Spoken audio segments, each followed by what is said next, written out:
안녕하십니까. 1월 3일 오전 김경국TV 시작하겠습니다. 지금 공수처가 윤석열 대통령에 대한 체포영장을 집행하기 위해서 한남동 대통령 관저에 진입해서 청와대 대통령실 경호처와 4시간 가까이 대치를 계속하고 있습니다.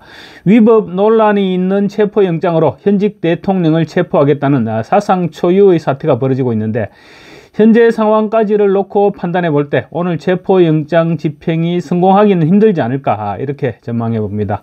이처럼 윤석열 대통령에 대한 체포영장 집행 문제로 집행 문제에 온통 관심이 쏠린 가운데 민주당의 뻘짓은 계속되고 있습니다.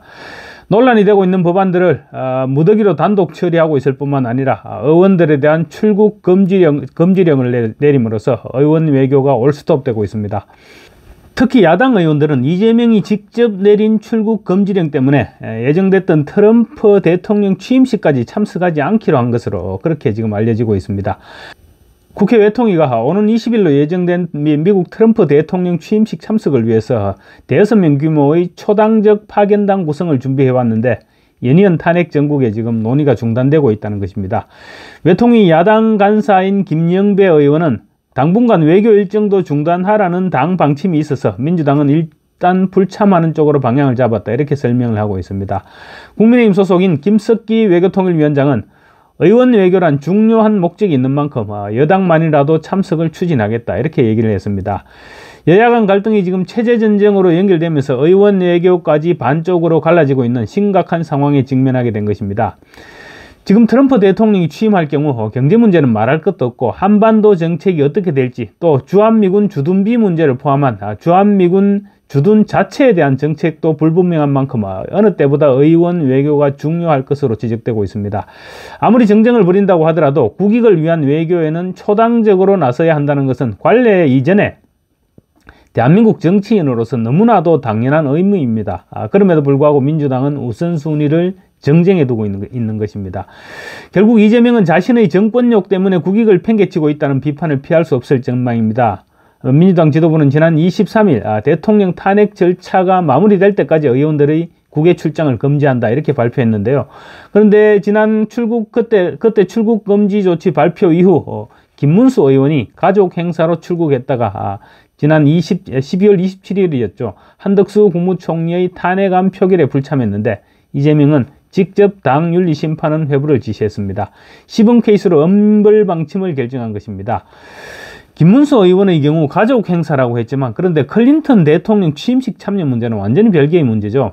심지어 민주당은 출장 자제가 아니라 아예 금지를 시켰는데, 사실상 독재가 아니냐, 이런 지적에서도 자유롭지 못할 것으로 보입니다. 민주당이 이재명 1인 정당이라는 사실은 진작에 확인됐죠. 그렇지만 개개인이 헌법기관인 국회의원들을 상대로 행동의 자유를 억압한다는 것은 심각한 문제로 지적하지 않을 수 없습니다.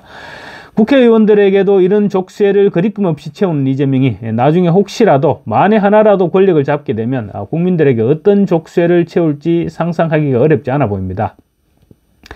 벌써부터 2030 청년들을 중심으로 이재명이 추진하는 정책은 자유민주주의에 기반한 정책이 아니라 사회주의 정책에 더 근접하다, 이런 비난 목소리가 터져나오고 있는 것과 그런 부분들이 무관치 않은 것입니다. 이재명이 출장 금지를 명령한 것은 추가 탄핵안이나 또 특검법 재표결 같은 상황에 대비해서 의결 정족수를 확보하기 위한 차원인데, 트럼프 대통령 취임식 참석의 경우 민주당 의원들만 참석하는 것이 아니라 국민의힘 의원들도 함께 참석하는 행사입니다. 그래서 설령 표결을 한다고 하더라도 결과에는 아무런 영향을 끼치지 못하는 그런 상황입니다.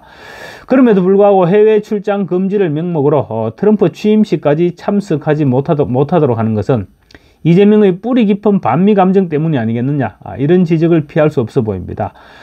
이재명은 친중, 친북, 친러 이런 행보를 보이면서 상대적으로 반일, 반미적인 사고방식을 감추지 않아왔죠. 미국에 대해서는 해방 이후 점령군이었다, 이런 시각을 드러냈고, 일본에 대해서는 아예 노골적으로 친일과 매국을 동의어로 몰아가면서 반일 감정을 선동해왔습니다. 이재명은 또 대북 송금 문제로 아마도 조만간 유엔 안보리의 제재는 물론이고 미국의 자체적인 제재 대상에도 명단이 올라갈 것으로 보이는데, 트럼프 대통령 취임식 행사까지 불참할 경우 트럼프 정부와 심각한 외교적 갈등을 초래할 수도 있습니다. 만일의 사태에 대비해서 의원회견을 통해 미국과의 연결선을 한 가닥이라도 더 확보해야 할 마당에 민주당은 오히려 그 끈을 잘라버리려 하고 있는 것입니다. 어쩌면 트럼프의 스타일로 볼 때 취임 이후 한반도 정책을 언급하면서 윤석열 대통령과 이재명을 직접적으로 언급할 가능성도 배제할 수 없을 것으로 전망됩니다. 코로나 팬데믹 때를 제외하고 단 한 차례도 빠짐없이 참석해왔던 미국 대통령 취임식 참석 관리가 깨어지면 한미 관계에도 그만큼 틈새가 벌어질 수밖에 없을 것으로 우려되고 있습니다. 아마도 이재명은 미국과의 관계가 좀 틀어지면 어떠냐, 우리한테는 쉐쉐만 잘하면 되는 중국이 있는데 무슨 관계 있느냐, 이런 생각을 하고 있는지도 모르겠습니다. 이런 이재명과 야당의 국민이 어떻게 신뢰를 보낼 수 있겠습니까? 좀 다른 얘기지만 어쩌면 이재명은 지금쯤 미국 입국 금지 대상 명단에 올라 있을지도 모르겠습니다.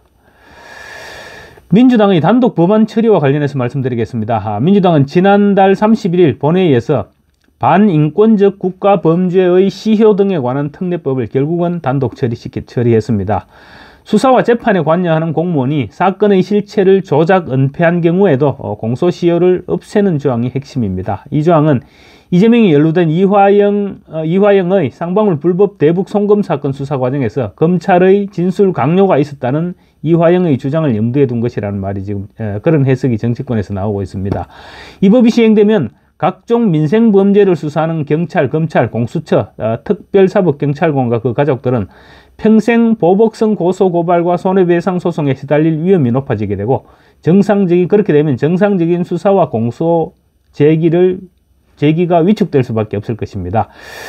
특히 민주당 지도부는 이 법안을 본회의에 상정하기 불과 1시간 전에야 소속 국회의원들에게 통보해서 사실상 내용을 모른 채 묻지마 투표를 강요했다는 비판을 받고 있습니다. 의원들을 완벽하게 거수기 취급을 한 것입니다.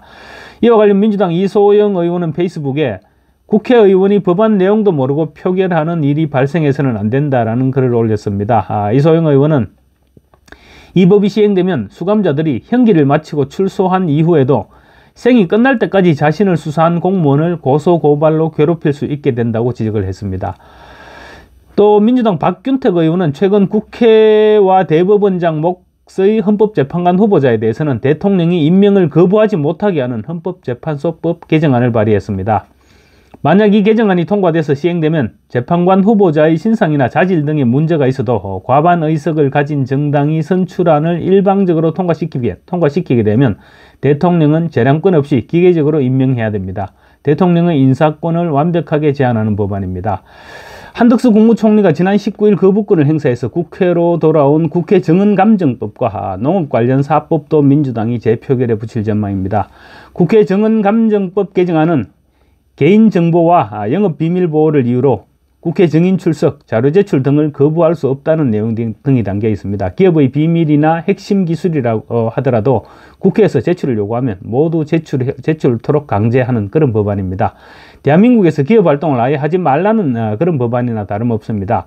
기업에서 탈취한 기밀이나 핵심 기술이 중국이나 북한 등 적성국가 또는 경쟁국가로 넘어가지 않는다고 누가 보장할 수 있겠습니까? 이런 법안을 단독으로 강행 처리한 민주당이 어떤 정당인지 굳이 설명할 필요도 없을 것입니다. 이런 민주당이 집권하게 되면 대한민국이 어떤 나라가 되겠습니까? 차기 총선 때까지 그야말로 압도적인 국회 의석을 무기로 무소불위의 권력을 행사할 것인데 지금은 대통령의 거부권 행사로 근근히 막아왔던 그런 반민주주의적인 법안들이 무더기로 처리되면서 순식간에 대한민국은 사회주의 국가로 돌변하게 될 것입니다. 무슨 일이 있더라도 그런 상황을 막아야 되고 그 첫걸음이 바로 윤석열 대통령에 대한 지지율을 40% 이상으로 끌어올리는 일이 될 것입니다. 감사합니다.